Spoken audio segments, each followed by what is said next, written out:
Okay, actually ഇപ്പം നമ്മളിപ്പം എല്ലാ ജോലിക്കും അത് ചെയ്ത് പഠിക്കുമ്പോഴാണ് കുട്ടികൾക്ക് അത് കൂടുതലായിട്ട് മനസ്സിലാവുന്നത്. അപ്പം അവിടെ നിന്നും ആ ഒരു അമേരിക്കൻ ബേസ്ഡ് ആയിട്ടുള്ള ഒരു സർട്ടിഫൈഡ് അഡ്മിനിസ്ട്രേറ്റർ അല്ലെങ്കിൽ ഒരു മാനേജ്മെന്റ് സ്റ്റാഫായി മാറാനാണ് നമ്മുടെ ആരോൺ അക്കാഡമി ആ ഒരു സ്റ്റുഡന്റിന് കിട്ടുന്ന ഒരു ഓപ്പർച്യൂണിറ്റി. സ്റ്റെപ്പ് ബൈ സ്റ്റെപ്പ് ആയിട്ട് അതിന് ഇന്റർവ്യൂ പ്രിപ്പറേഷൻ അടക്കം അവരെ മോക്ക് ഇന്റർവ്യൂ വരെ കഴിഞ്ഞിട്ടായിരിക്കും നമ്മൾ ആ ഒരു കുട്ടിയെ ആ ഒരു പ്ലാറ്റ്ഫോമിലേക്ക് എത്തുന്നത്.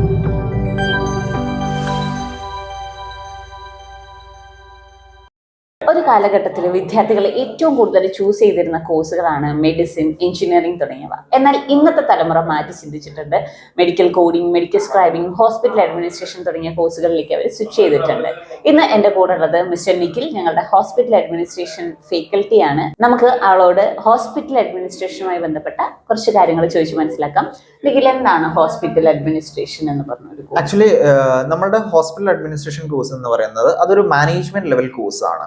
നമുക്ക് എല്ലാവർക്കും അറിയാം, ഹോസ്പിറ്റൽ മേഖലയിൽ ഡോക്ടേഴ്സും നഴ്സസും മാത്രമല്ലാതെ അവിടെ ഒരുപാട് ഡിപ്പാർട്ട്മെന്റുകൾ ഫംഗ്ഷൻ ചെയ്യുന്നുണ്ട്. ഇപ്പോൾ നമ്മളൊരു എക്സാമ്പിൾ പറയുവാണെങ്കിൽ അവിടെ HR ഡിപ്പാർട്ട്മെന്റ് ഉണ്ട്, മാർക്കറ്റിംഗ് ഡിപ്പാർട്ട്മെന്റ് ഉണ്ട്, ഫൈനാൻസ് ഡിപ്പാർട്ട്മെന്റ് ഉണ്ട്. അപ്പോൾ ഈ ഒരു ഡിപ്പാർട്ട്മെന്റിലെല്ലാം വർക്ക് ചെയ്യുന്ന ആളുകൾക്ക് നേടിയെടുക്കേണ്ട ഒരു സ്കിൽ സെറ്റുകളുണ്ട്. ഈ സ്കിൽ സെറ്റുകൾ പ്രൊവൈഡ് ചെയ്യുന്ന അല്ലെങ്കിൽ അത് അവരിലേക്ക് എത്തിക്കുന്ന ഒരു കോഴ്സാണ് നമ്മുടെ ഈ ഒരു ഹോസ്പിറ്റൽ അഡ്മിനിസ്ട്രേഷൻ എന്ന് പറയുന്നത്. പക്ക നമ്മൾ പറയുവാണെങ്കിൽ അതൊരു മാനേജ്മെന്റ് കോഴ്സാണ്. ഹോസ്പിറ്റൽ മേഖലയിൽ ജോലിയാണെന്ന് പറഞ്ഞതുകൊണ്ട് തന്നെ നമുക്കറിയാം, ഒരു ഹോസ്പിറ്റലിൽ അത്യാവശ്യം ഒരുപാട് സ്റ്റാഫിന്റെ റിക്വയർമെന്റ്. അപ്പോൾ എന്താണ് ഈ ഒരു കോഴ്സ് പഠിക്കാനുള്ള ഒരു ക്വാളിഫിക്കേഷൻ വരുന്നത്? അപ്പം നമുക്ക് ഈ ഒരു കോഴ്സ് പഠിക്കാൻ രണ്ട് രീതിയിലാണ് നമ്മൾ ഇതിനെ കാണുന്നത്. ഒന്ന്, നമുക്ക് +2 കഴിഞ്ഞാലും നമുക്ക് ചെയ്യാം. അതേപോലെ തന്നെ ഡിഗ്രി കഴിഞ്ഞ സ്റ്റുഡൻസിനും ഈ ഒരു കോഴ്സിലേക്ക് എൻട്രി ചെയ്യാം. കാരണം ഈ ഒരു കോഴ്സ് ചെയ്യുന്ന കുട്ടിക്ക് ആകെ ആവശ്യം എന്ന് പറയുന്നത് ബേസിക് നോളജ് ആണ്. ആൻഡ് അയാൾക്ക് ഒരു എബിലിറ്റി, അത് ഉൾക്കൊള്ളാനുള്ള ഒരു എബിലിറ്റി ആ കുട്ടിക്ക് ഉണ്ടാവുക.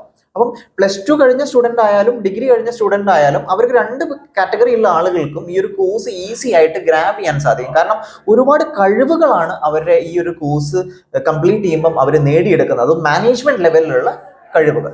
ഈ ഒരു കോഴ്സ് പഠിക്കണം എന്നുണ്ടെങ്കിൽ നമുക്കൊരു ഓഫ്ലൈൻ കോഴ്സ് ആണോ, ഓൺലൈൻ, എങ്ങനെയാണ് ആരോൺ അക്കാഡമി ഈ ഒരു കോഴ്സ് പ്രൊവൈഡ് ചെയ്യുന്നത്? അതിന്റെ ഒരു സ്ട്രക്ചർ എങ്ങനെയാണ്? ആക്ച്വലി നമ്മുടെ ആരോൺ അക്കാഡമിയിൽ നമ്മൾ ഈ ഒരു കോഴ്സ് DHHM എന്ന് പറയുന്ന diploma in health care and hospital management എന്ന് പറയുന്ന ഒരു കോഴ്സ് നമ്മൾ 2 മെത്തേഡിൽ കൊടുക്കുന്നുണ്ട്. അതിൽ ഒന്ന് നമുക്ക് ഓൺലൈൻ മെത്തേഡും ഉണ്ട്, അതേപോലെ തന്നെ ഓഫ്ലൈൻ മെത്തേഡും ഉണ്ട്. നമ്മുടെ ഡയറക്റ്റ് ക്യാമ്പസിൽ വന്നിട്ട് ആ കുട്ടിക്ക് പഠിക്കാം. അതല്ലെങ്കിൽ ആ കുട്ടിക്ക് ഇപ്പം വേറെ ഏതെങ്കിലും ഒന്നെങ്കിൽ അയാൾ ഡിഗ്രി ചെയ്തുകൊണ്ടിരിക്കുകയാണ്, അല്ലെങ്കിൽ അയാൾ ജോലി ചെയ്യുന്ന ഒരു വ്യക്തിയാണ്, അവർക്ക് പോലും എന്ത് ചെയ്യാം, ഈ ഒരു കോഴ്സിന്റെ ഭാഗമാവാനുള്ള ഒരു ഓപ്പർച്യൂണിറ്റി കൊടുക്കുന്നുണ്ട്. നമ്മുടെ ഈ ഒരു കോഴ്സ് ശരിക്കും 6 മാസമാണ് ഇതിന്റെ ഒരു ടൈം ഫ്രെയിം വരുന്നത്. 2 സെമസ്റ്റർ ആയിട്ടാണ് നമ്മൾ ഇതിനെ ഡിഫൈൻ ചെയ്തിരിക്കുന്നത്. അപ്പം ഒരു സെമസ്റ്റർ എന്ന് പറയുന്നത് 3 മാസവും അടുത്ത സെമസ്റ്റർ 3 മാസവുമാണ്. അതേപോലെ തന്നെ ഈ ഒരു കോഴ്സിന്റെ അകത്ത് നമുക്ക് സബ്ജക്ട് റിലേറ്റഡ് ആയിട്ടുള്ള ടോപ്പിക്സ് ഉണ്ട്, അതേപോലെ തന്നെ സ്കിൽ റിലേറ്റഡ് ആയിട്ടുള്ള ടോപ്പിക്സ് ഉണ്ട്. ദെൻ ഇന്റേൺഷിപ്പ് ഓപ്പർച്യൂണിറ്റി നമ്മൾ കൊടുക്കുന്നുണ്ട്. അത് 2 സെമസ്റ്ററിൽ നമ്മൾ ഇതിനെ ക്ലബ് ചെയ്തിട്ടുണ്ട്, നമ്മുടെ ഇന്റേൺഷിപ്പ് ഓപ്പർച്യൂണിറ്റീസ് എല്ലാം. ഓക്കെ, ഇന്റേൺഷിപ്പ് എന്ന് പറഞ്ഞു. ഐ തിങ്ക് അതൊരു പ്രാക്ടിക്കലി ബേസ്ഡ് ആയിട്ടുള്ള സെഷൻസ് ആയിരിക്കും. അതെ അതെ അതെ. എന്താണ് അതിന്റെ ഒരു ഇമ്പോർട്ടൻസ് ഈ ഒരു ഹോസ്പിറ്റൽ അഡ്മിനിസ്ട്രേഷൻ കോഴ്സിൽ? അങ്ങനെ ഒരു ഇന്റേൺഷിപ്പ് കൊടുക്കേണ്ട ഒരു ആവശ്യകത ഉണ്ടോ? ഓക്കെ, ആക്ച്വലി ഇപ്പം നമ്മളിപ്പം എല്ലാ ജോലിക്കും അത് ചെയ്ത് പഠിക്കുമ്പോഴാണ് കുട്ടികൾക്ക് അത് കൂടുതലായിട്ട് മനസ്സിലാവുന്നത്. ഇപ്പം ഒരു ഫാക്കൽറ്റി ആ ഒരു കോൺസെപ്റ്റ് എക്സ്പ്ലെയിൻ ചെയ്യുമ്പം അതിന്റെ തിയററ്റിക്കൽ വേർഷൻ മാത്രമേ ആ ഒരു കുട്ടി മനസ്സിലാക്കുന്നുള്ളൂ. പക്ഷെ ഇപ്പം നമ്മളൊരു ഇന്റേൺഷിപ്പ് ആ ഒരു മേഖലയിൽ അവർ ചെയ്യാൻ ഉദ്ദേശിക്കുമ്പം ഇപ്പം നമ്മൾ പറയുവാണ്, നമ്മുടെ കോഴ്സിന്റെ 3 മാസം കഴിയുമ്പം തന്നെ അവരോട് പറയുന്നു, നിങ്ങൾ ഇനി ഒരു 1 മന്ത് അല്ലെങ്കിൽ ഒരു 1 വീക്ക് നിങ്ങൾ ഇനി ഹോസ്പിറ്റലിൽ പോയിട്ടാണ് നിങ്ങൾ പഠിക്കാൻ പോകുന്നത്. അപ്പൊ ആ കുട്ടിക്ക് ഉണ്ടാവുന്ന ഒരു ഇമ്പാക്ട്, കാരണം ഇത്രയും കാലം അയാൾ നമ്മൾ പറഞ്ഞ ആ ഒരു കോൺസെപ്റ്റ് ക്ലാസ് റൂമിൽ നിന്നും മാത്രം പഠിക്കുന്നു, അതിനപ്പുറത്തേക്ക് ചിലപ്പോൾ അയാൾ ചിന്തിച്ചിട്ടുണ്ടാവില്ല. അപ്പൊ ആ ഒരു മാറ്റം ഒരു ഹോസ്പിറ്റൽ അല്ലെങ്കിൽ ഒരു ഓർഗനൈസേഷന്റെ ഭാഗമാവാനുള്ള ഒരു ഓപ്പർച്യൂണിറ്റി, അതേപോലെ തന്നെ പഠിക്കുന്ന കാര്യങ്ങൾ എങ്ങനെയാണ് പ്രാക്ടിക്കലായിട്ട് അതവർ ചെയ്യേണ്ടത്, നാളെ അവർ ആ ഒരു പൊസിഷനിൽ എത്തുമ്പം അതെങ്ങനെ ചെയ്യണം എന്നുള്ള കാര്യങ്ങളെല്ലാം അവർക്കത് വളരെ വ്യക്തമായിട്ട് ആ ഒരു ഹോസ്പിറ്റലിൽ പോയി അത് നോക്കി വീക്ഷിച്ച് വേണമെങ്കിൽ അതൊന്ന് പ്രാക്ടിക്കലായി വർക്ക് ചെയ്തുകൊണ്ട് തന്നെ അവർക്ക് എന്ത് ചെയ്യാൻ പറ്റും, അത് മനസ്സിലാക്കാൻ സാധിക്കും. പ്രത്യേകിച്ച് നമ്മളൊരു ഹോസ്പിറ്റൽ മേഖല ആയതുകൊണ്ട് തന്നെ പ്രാക്ടിക്കൽ നോളജിനാണ് കൂടുതൽ ഇമ്പോർട്ടൻസ്. ഡെഫിനറ്റ്ലി. കാരണം ഇപ്പം ഹോസ്പിറ്റൽ എന്ന് പറയുന്നത് ഒരു ഹ്യൂമൻ ബീയിങ്ങിന് ആവശ്യമായിട്ടുള്ള സർവീസസ് പ്രൊവൈഡ് ചെയ്യുന്ന ഒരു ഇൻഡസ്ട്രിയാണ്, ഒരു സർവീസ് ഇൻഡസ്ട്രിയാണ്.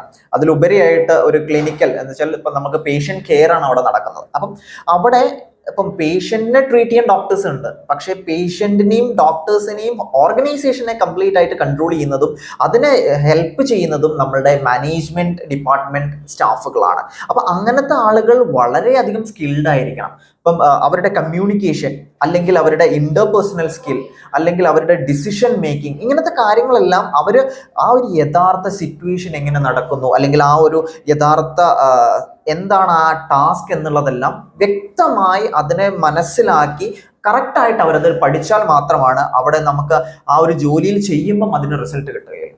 പ്രത്യേകിച്ച് ക്രിട്ടിക്കൽ തിങ്കിങ് ഒക്കെ കൂടുതലായിട്ട് യൂസ് ചെയ്യുന്ന ഒരു മേഖലയാണ്. അതെ അതെ അതെ, ക്രിട്ടിക്കൽ തിങ്കിങ്, പ്രോബ്ലം സോൾവിങ് എന്ന് പറയുന്ന ഒരുപാട് സ്കിൽ സെറ്റ്, അത് ഞാൻ പറഞ്ഞല്ലോ മാനേജ്മെന്റ് സ്കിൽ സെറ്റുകളാണ് അവർ കൂടുതലായിട്ട് അക്വയർ ചെയ്യുന്നത് ഈ ഒരു കോഴ്സിലൂടെ. ശരിക്കും 6 മാസം കൊണ്ട് ഒരു MBA കാരൻ 2 വർഷത്തും കൊണ്ട് കംപ്ലീറ്റ് ചെയ്യുന്ന ഒരു MBA ഗ്രാജുവേറ്റ് അക്വയർ ചെയ്യുന്ന ഒരു മാനേജ്മെന്റ് സ്കില്ലുകളാണ് നമ്മുടെ ഈ ഒരു DHHM 6 മാസത്തെ കോഴ്സ് കൊണ്ട് ആരോൺ അക്കാഡമിയിൽ നിന്നും ഒരു സ്റ്റുഡന്റ് പുറത്തിറങ്ങുമ്പോൾ അയാൾക്ക് കിട്ടുന്നത്.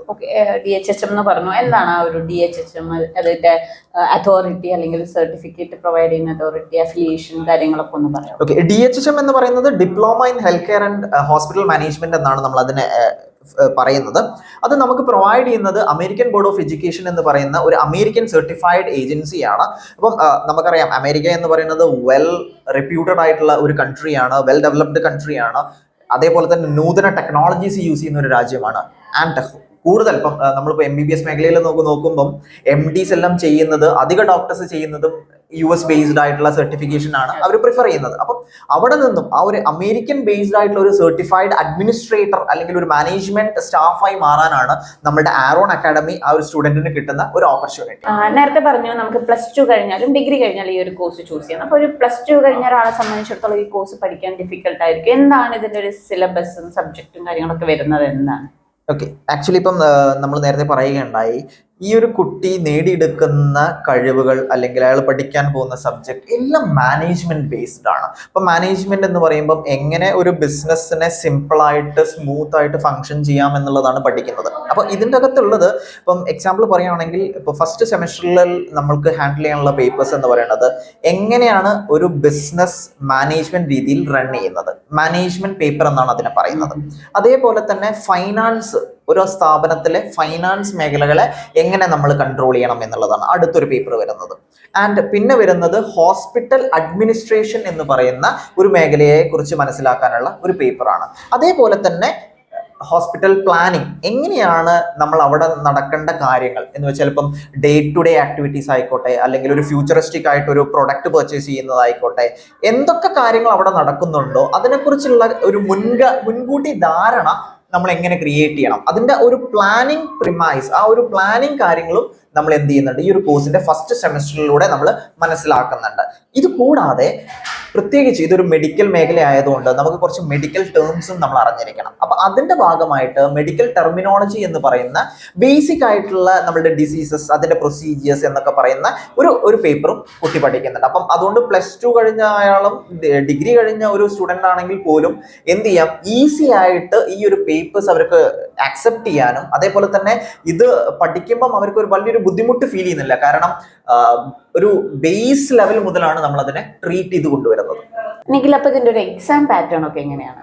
ഓക്കെ, ഇത് നമുക്ക് ശരിക്കും പറഞ്ഞു കഴിഞ്ഞാൽ ഇപ്പം നമുക്ക് എല്ലാവർക്കും അറിയാം, എബ്രോഡ് യൂണിവേഴ്സിറ്റി എന്ന് പറയുമ്പം നമ്മൾ ഇവിടെ കേരളത്തിലുള്ള പോലെ റിട്ടേൺ എക്സാമുകളൊന്നും അല്ല, ഇതെല്ലാം ഒരു ഓൺലൈൻ എക്സാമുകളാണ് നമ്മൾ കണ്ടക്ട് ചെയ്യുന്നത്. അപ്പം അതിലൂടെ ഇപ്പം നമ്മളുടെ പഠിക്കുന്ന എല്ലാ സബ്ജക്ട്സിനും കറക്റ്റായിട്ട് അവർ ക്വസ്റ്റ്യൻസ് പ്രിപ്പയർ ചെയ്ത്, അതും അമേരിക്കൻ ബോർഡ് ഓഫ് എഡ്യൂക്കേഷൻ്റെ വെബ്സൈറ്റ് ത്രൂ ആയിരിക്കും നമ്മളത് ചെയ്യുന്നത്. ആൻഡ് സ്റ്റുഡൻസിന് നമ്മൾ അഡ്മിഷൻ എടുക്കുമ്പോൾ തന്നെ അമേരിക്കൻ ബോർഡ് ഓഫ് എഡ്യൂക്കേഷൻ്റെ ലോഗിൻ ഐഡിയും യൂസർ പാസ്വേഡും എല്ലാം അവർക്ക് അവൈലബിൾ ആയിരിക്കുന്നത്. അപ്പോൾ അത് ത്രൂ ആയിരിക്കും നമ്മളുടെ ഈ ഒരു എക്സാം കണ്ടക്ട് ചെയ്യുന്നത്. ഓൺലൈൻ എക്സാം ആണ്, MCQ ആയിരിക്കും അതിൻ്റെ ഒരു എക്സാം പാറ്റേൺ വരുന്നത്. അതേപോലെ തന്നെ അതിന്റെ റിസൾട്ട് വിത്തിൻ 24 hours ആണ് പബ്ലിഷ് ചെയ്യുന്നത്. അപ്പം 24 hours കൊണ്ട് തന്നെ അവർക്ക് അറിയാം if they are certified administrator or certified management staff ആണോ എന്നുള്ളത് അവർക്ക് മനസ്സിലാക്കാൻ സാധിക്കും. ഓക്കെ, നമ്മുടെ എക്സാമിനെ പറ്റി മനസ്സിലാക്കി. ഇനി തീർച്ചയായിട്ടും ഏതൊരു വിദ്യാർത്ഥിക്കും അവരുടെ ഒരു പ്ലേസ്മെന്റിനെ പറ്റി, അല്ലെങ്കിൽ നമ്മുടെ ആരോൺ അക്കാഡമിയുടെ ഒരു പ്ലേസ്മെന്റ് സപ്പോർട്ടിനെ പറ്റിയാണ് അറിയേണ്ടത്. എങ്ങനെയാണ് നമ്മുടെ ഒരു പ്ലേസ്മെന്റ് കാര്യങ്ങൾ വരുന്നത്? ഓക്കെ, ആരോൺ അക്കാഡമി ശരിക്കും നമ്മുടെ സ്റ്റാർട്ടിങ് 2016 ഓൺവേർഡ്സ് നമ്മൾ ഏറ്റവും കൂടുതൽ പ്രാധാന്യം കൊടുത്തൊരു മേഖലയാണ് പ്ലേസ്മെന്റ് എന്ന് പറയുന്നത്. അപ്പം നമുക്ക് അതിന് മാത്രമായിട്ട് നമ്മളൊരു ഡിപ്പാർട്ട്മെന്റ് തന്നെ ഫോം ചെയ്തിട്ടുണ്ട്. 24 hours ആ ഒരു മേഖലയിൽ മാത്രം കൂടുതൽ കോൺസെൻട്രേഷൻ കൊടുത്തുകൊണ്ട് നമുക്ക് ആ ഒരു ഡിപ്പാർട്ട്മെന്റ് അതിന് മാത്രമായിട്ട് ഇപ്പൊ നമ്മുടെ കോഡിങ്ങിനുണ്ട്, നമ്മുടെ സ്ക്രൈബിങ്ങിനുണ്ട്, അതേപോലെ തന്നെ നമുക്ക് ഹോസ്പിറ്റൽ അഡ്മിനിസ്ട്രേഷനിൽ നമുക്ക് അവിടെ ഒരു പ്ലേസ്മെന്റ് ഡിപ്പാർട്ട്മെന്റ് ഉണ്ട്. സോ എവിടെയെല്ലാം നമുക്ക് ഹോസ്പിറ്റൽ മേഖലയിലുള്ള ഒരു നമുക്ക് ഓപ്പർച്യൂണിറ്റി വരുന്നു അതിനനുസരിച്ച് തന്നെ നമ്മുടെ ഡിപ്പാർട്ട്മെന്റ് അത് ഗ്രാബ് ചെയ്യുകയും അത് സ്റ്റുഡൻസിലേക്ക് എത്തിക്കാൻ വിത്തിൻ സെക്കൻഡ്സ്. ഇപ്പൊ പറയുവാണെങ്കിൽ ഇപ്പം ഇന്നൊരു ഓപ്പർച്യൂണിറ്റി നമ്മൾ അറിയുവാണെങ്കിൽ അത് നാളത്തേക്ക് നമ്മൾ വിൽക്കുന്നില്ല, ഇന്ന് തന്നെ കുട്ടികളിലേക്ക് അത് എത്തിച്ച് അതിന്റെ ബാക്കിയുള്ള പ്രോസസ്സ് സ്റ്റെപ്പ് ബൈ സ്റ്റെപ്പ് ആയിട്ട് അതിന്റെ ഇന്റർവ്യൂ പ്രിപ്പറേഷൻ അടക്കം അവരെ മോക്ക് ഇന്റർവ്യൂ വരെ കഴിഞ്ഞിട്ടായിരിക്കും നമ്മൾ ആ ഒരു കുട്ടിയെ ആ ഒരു പ്ലാറ്റ്ഫോമിലേക്ക് എത്തിക്കുന്നത്. അപ്പം ശരിക്കും ഒരു സ്റ്റുഡൻറ് സൈഡിൽ നിന്ന് നോക്കുന്ന സമയത്ത് അവർ കംഫർട്ടബിൾ ആണ്. കാരണം നമ്മൾ ആരോൺ അക്കാഡമിയിൽ കുട്ടി പഠിക്കാൻ വരുമ്പം ആ കുട്ടിക്ക് ആ ഒരു കോഴ്സ് പഠിക്കാൻ സാധിക്കുന്നു, സ്കിൽ അക്വയർഡ് ചെയ്യുന്നു, വെൽ റെപ്യൂട്ടഡ് ആയിട്ടുള്ള ഒരു യൂണിവേഴ്സിറ്റിയിൽ നിന്നും സർട്ടിഫിക്കേഷൻ കിട്ടുന്നു. അതിൻ്റെ ഉപരിയായിട്ട് നല്ല ഒരു ഹോസ്പിറ്റലിന്റെ പാർട്ടായി മാറാൻ വേണ്ടിയിട്ട് നമ്മുടെ പ്ലേസ്മെന്റ് ഡിപ്പാർട്ട്മെന്റിന്റെ സപ്പോർട്ടും ഈ ഒരു അക്കാഡമി പ്രൊവൈഡ് ചെയ്യുന്നുണ്ട്. ഇപ്പൊ പാസ്റ്റ് എക്സ്പീരിയൻസ് നോക്കുവാണെങ്കിൽ ആരോൺ അക്കാഡമിയുടെ ഏകദേശം 7,000+ സ്റ്റുഡൻസ് ആണ് ഇവിടെ പഠിക്കുന്നത്. അപ്പൊ ഈ ഒരു 7,000 സ്റ്റുഡൻസിൽ ഏകദേശം 6,000+ സ്റ്റുഡൻസിന് നമുക്ക് നമ്മുടെ പ്ലേസ്മെന്റ് ഡിപ്പാർട്ട്മെന്റ് വഴി നമുക്ക് പ്ലേസ്മെന്റ് കൊടുക്കാൻ സാധിച്ചിട്ടുണ്ട്. അപ്പൊ അത്രയും വലിയ ഒരു എക്സ്പീരിയൻസും എക്സ്പ്ലോഷറും ഉള്ള ഒരു അക്കാഡമിയാണ് ആരോൺ അക്കാഡമി എന്ന് പറയുന്നത്. പ്രത്യേകിച്ച് ഒരു ഹോസ്പിറ്റൽ മേഖല ആയതുകൊണ്ട് തന്നെ നമുക്കറിയാം ദിനംപ്രതി ഓരോ ഹോസ്പിറ്റലിന്റെയും എണ്ണം കൂടുകയാണ്, അതുപോലെ അവിടുത്തെ സാധ്യതകളും കൂടുതലാണ്. അതുകൊണ്ട് തന്നെ ഒരു ജോലിക്ക് വേണ്ടി ഒരുപാട് കാലത്ത് ഒരു വെയിറ്റിന്റെ ആവശ്യം വരില്ല. ഒരുപാട് വേക്കൻസീസ് പെട്ടെന്ന് വരുന്ന ഒരു മേഖലയാണ്. ഡെഫിനറ്റ്ലി. കാരണം ഇന്ന് ഒരു കാരണവശാലും നിൽക്കാൻ പോകുന്നില്ലാത്ത ഒരു ഇൻഡസ്ട്രിയാണ് ഹോസ്പിറ്റൽ എന്ന് പറയുന്നത്. കാരണം ഈ ഒരു ഭൂമിയിൽ അല്ലെങ്കിൽ ഈ ഒരു എർത്തിൽ ഹ്യൂമൻ ബീങ്സ് എത്ര കാലം എക്സിസ്റ്റ് ചെയ്യുന്നു അത്രയും കാലം ഓപ്പർച്യൂണിറ്റി വരുന്ന ഒരു മേജർ ഏരിയയാണ് അല്ലെങ്കിൽ ഒരു ഇൻഡസ്ട്രിയാണ് ഹോസ്പിറ്റൽ ഇൻഡസ്ട്രി എന്ന് പറയുന്നത്. ഡെഫിനറ്റ് ആയിട്ടും ഈ ഒരു കോഴ്സിന്റെ ഭാഗമായി വരുന്ന സ്റ്റുഡൻസിന് ഒരു കാരണവശാലും ഒരു എക്സ്ട്രാ തോട്ട് വരേണ്ട ഒരു ആവശ്യം വരുന്നില്ല. കാരണം എനിക്ക് ജോലി കിട്ടുമോ എന്നുള്ള ആ ഒരു ചിന്ത വരണ്ട. കാരണം ഡേ ബൈ ഡേ അവിടെ നമുക്ക് പുതിയ ഹോസ്പിറ്റൽസ് വരുന്നുണ്ട്. അതേപോലെ തന്നെ ചില ഹോസ്പിറ്റൽസ് എക്സ്പാൻഡ് ചെയ്യുന്നുണ്ട്, ചിലത് കൂടുതൽ ഫ്രാഞ്ചൈസീസ് സ്റ്റാർട്ട് ചെയ്യുന്നുണ്ട്. അതുകൊണ്ട് കൂടുതൽ ഓപ്പർച്യൂണിറ്റീസ് മാത്രം ഈ ഒരു കോഴ്സിലൂടെ നമുക്ക് ജനറേറ്റ് ചെയ്യാൻ സാധിക്കുകയുള്ളൂ. നമുക്ക് ഈ ഒരു കോഴ്സ് പഠിക്കാം, +2 ഡിഗ്രി കഴിഞ്ഞവർക്കൊക്കെ പഠിക്കാം. പലപ്പോഴും പലരും ജോലിക്ക് പോവാത്തത്, പ്രത്യേകിച്ച് കേരളത്തിലൊക്കെ ഓപ്പർച്യൂണിറ്റി നമ്മുടെ നാട്ടിലല്ല പുറത്താണ്. ലൈക്ക് ബാംഗ്ലൂർ, ചെന്നൈയിലൊക്കെ പോകണം, അല്ലെങ്കിൽ പുറത്ത് പോയി വർക്ക് ചെയ്യണം എന്നുള്ളത് ഒരു വലിയൊരു തടസ്സമാണ്, പ്രത്യേകിച്ച് ലേഡീസിന്. ഒരുപാട് വീട്ടമ്മമാർ ഈ ഒരു വീഡിയോ കാണുന്നുണ്ട്. അപ്പോൾ അവർക്കൊക്കെയും ആഗ്രഹം ഉണ്ടാവും ഈ ഒരു കോഴ്സ് പഠിക്കാൻ പറ്റുമോ, എനിക്ക് പഠിക്കാൻ പറ്റുമോ. കാരണം എന്ന് വെച്ച് കഴിഞ്ഞാൽ അതിൻ്റെ ഒരു ഓപ്പർച്യൂണിറ്റി വരുന്നത് നമ്മുടെ തൊട്ടടുത്തുള്ള ഹോസ്പിറ്റലിൽ തന്നെ അവർക്ക് എന്താ പറയുക സാധ്യതകൾ ഉണ്ട് എന്നുള്ളതാണ്. എന്താണ് വീട്ടമ്മമാരോട് നമുക്ക് ഈ ഒരു കോഴ്സിലേക്ക് വരാൻ വേണ്ടി അവരോട് എന്താണ് നമുക്ക് പറയാൻ പറ്റും? ആക്ച്വലി ഞാൻ പറയുവാണെങ്കിൽ ഇപ്പം നമുക്ക് ഡിഗ്രി കഴിഞ്ഞ് വലിയൊരു ഗ്യാപ്പ് വന്ന ആളുകൾ, അല്ലെങ്കിൽ +2 കഴിഞ്ഞ് ഡിഗ്രിക്ക് പോകാൻ സാധിച്ചിട്ടില്ല, മേ ബി അവരുടെ പേഴ്സണൽ റീസൺസ് ആവാം, മാരേജ് ആയിരിക്കാം, അല്ലെങ്കിൽ വേറെ എന്തെങ്കിലും ഒരു കണ്ടീഷൻ കാരണം അവർക്ക് അത് കംപ്ലീറ്റ് ചെയ്യാൻ സാധിച്ചിട്ടില്ല. അങ്ങനത്തെ ആളുകൾക്ക് ഇത് ശരിക്കും പറഞ്ഞു കഴിഞ്ഞാൽ ഒരു റിലീഫാണ്. കാരണം ഞാൻ നേരത്തെ പറഞ്ഞ പോലെ +2 ആൻഡ് ഡിഗ്രി ഇതാണ് നമ്മുടെ ക്രൈറ്റീരിയ. അവിടെ ഗ്യാപ്പോ അല്ലെങ്കിൽ അത് ചെയ്യാൻ സാധിക്കാത്തതോ ഏജ് ലിമിറ്റോ അങ്ങനത്തെ ഒന്നും നമുക്ക് വരുന്നില്ല. നമുക്ക് ആകെ വേണ്ടത് ആ കുട്ടിക്ക് ഒരു താല്പര്യം വേണമെന്നുള്ളതാണ്. അപ്പം ഈ സ്റ്റുഡന്റ് നമ്മുടെ ഈ ഒരു കോഴ്സ് കംപ്ലീറ്റ് ചെയ്യുമ്പോൾ അതിപ്പം നേരത്തെ നമ്മൾ പറഞ്ഞ പോലെ ഒരു ഡ്രോപ്പ് ഔട്ട് ആയിക്കോട്ടെ, അല്ലെങ്കിൽ ഇപ്പൊ മാരീഡ് ആയിട്ടുള്ള ഹൗസ് വൈഫ്സ് ആയിക്കോട്ടെ, അവർക്കൊക്കെ എന്താണ് ഒരു ജോലി എന്നുള്ള അവരുടെ ആ ഒരു ഡ്രീം നമ്മളുടെ ഈ ഒരു ഹോസ്പിറ്റൽ അഡ്മിനിസ്ട്രേഷൻ കോഴ്സ് കംപ്ലീറ്റ് ചെയ്യുന്നതോടുകൂടി അവർക്കത് നേടിയെടുക്കാൻ സാധിക്കും. അത് എങ്ങനെയാന്ന് വെച്ച് കഴിഞ്ഞാൽ നമുക്കെല്ലാവർക്കും അറിയാം, നമ്മുടെ നാട്ടിൽ ചെറിയ ക്ലിനിക്കുകൾ ഒരുപാട് സ്റ്റാർട്ട് ചെയ്യുന്നുണ്ട്. അപ്പോൾ എക്സാമ്പിൾ പറയുകയാണെങ്കിൽ നിങ്ങൾ തന്നെ നിങ്ങളുടെ നാട്ടിലൊന്ന് നോക്കിയാൽ മതി. ഇന്ന് വലിയ ഓർഗനൈസേഷൻസ് ആയിട്ടുള്ള ബേബി മെമ്മോറിയൽ, അതേപോലെ തന്നെ ആസ്ട്രോമിംസ്, ഇവരെല്ലാം ഇപ്പം ഫോക്കസ് ചെയ്യുന്ന ഒരു പോയിന്റ് ആണ് ഈ ഒരു ലോക്കലേറ്റഡ് ആയിട്ടുള്ള ആളുകളുടെ ഏരിയയിൽ നമ്മൾ ചെറിയ ക്ലിനിക്കുകൾ കൊണ്ടുവരിക എന്ന് പറയുന്നത്. അപ്പൊ ഈ ക്ലിനിക്കിലെല്ലാം ഇങ്ങനത്തെ ഡിപ്പാർട്ട്മെന്റുകളുണ്ട്. അത് ശരിക്കും ഒരു ചെറിയൊരു ഹോസ്പിറ്റൽ പോലെ തന്നെയാണ് അത് ഒരു ഫംഗ്ഷൻ ചെയ്യുന്നത്. ഡോക്ടർ, നഴ്സുമാർ, അതേപോലെ തന്നെ മറ്റുള്ള അഡ്മിൻ സ്റ്റാഫുകൾ, ഇവിടെയൊക്കെ ഓപ്പർച്യൂണിറ്റീസ് ഉണ്ട്. അപ്പം ഒരു ഹൗസ് വൈഫ് ആയിട്ടുള്ള ഒരാൾ, അല്ലെങ്കിൽ ഒരു +2 കഴിഞ്ഞ് പിന്നെ ഡിഗ്രി ചെയ്യാൻ സാധിച്ചിട്ടില്ല എന്ന് പറയുന്നൊരു നമ്മുടെ വീട്ടമ്മമാർക്കൊക്കെ എന്ത് ചെയ്യാം, ഈസി ആയിട്ട് അവരുടെ ആ ഒരു ആഗ്രഹം, ജോലി എന്നുള്ള ഒരു ആഗ്രഹം, അല്ലെങ്കിൽ ഞാൻ അധ്വാനിച്ചുണ്ടാക്കിയ എൻ്റെ വരുമാനം കൊണ്ട് ജീവിക്കണം എന്നുള്ള ആ ഒരു അവരുടെ ഡ്രീം നമ്മളുടെ ഈ ഒരു കോഴ്സിലൂടെ അവർക്ക് അത് കംപ്ലീറ്റ് ചെയ്യാൻ സാധിക്കും. അതും ഒരു 6 months അല്ലെങ്കിൽ മാക്സിമം 7 months. അതെ, ഒരു 6 മാസത്തെ കാലയളവ് കൊണ്ട് അവർ നേടിയെടുക്കാൻ പോകുന്ന, അല്ലെങ്കിൽ അവരുടെ ജീവിതത്തിൽ അവർ ശരിക്കും എനിക്കിനി സാധിക്കില്ല എന്ന് പറഞ്ഞ് മാറ്റിവെച്ച കാര്യങ്ങളാണ് അവർക്ക് എന്ത് ചെയ്യാൻ പറ്റുന്നത്, തിരിച്ചു പിടിക്കാൻ സാധിക്കും. സാധിക്കുന്നത്. ഇത്രയും പറഞ്ഞതിൽ നിന്ന് വെറും 6 മാസം കൊണ്ട് ഒരു MBA ലെവൽ സ്കിൽസ് ഡെവലപ്പ് ചെയ്യുന്ന ഹോസ്പിറ്റൽ അഡ്മിനിസ്ട്രേഷൻ എന്ന് പറയുന്ന ഒരു കോഴ്സ് ഷുവറായിട്ടും പെട്ടെന്ന് ജോലിയിലേക്ക് പ്രവേശിക്കാൻ പറ്റുന്ന ഒരു ഓപ്പർച്യൂണിറ്റിയാണ് നിങ്ങൾക്ക് തരുന്നത്.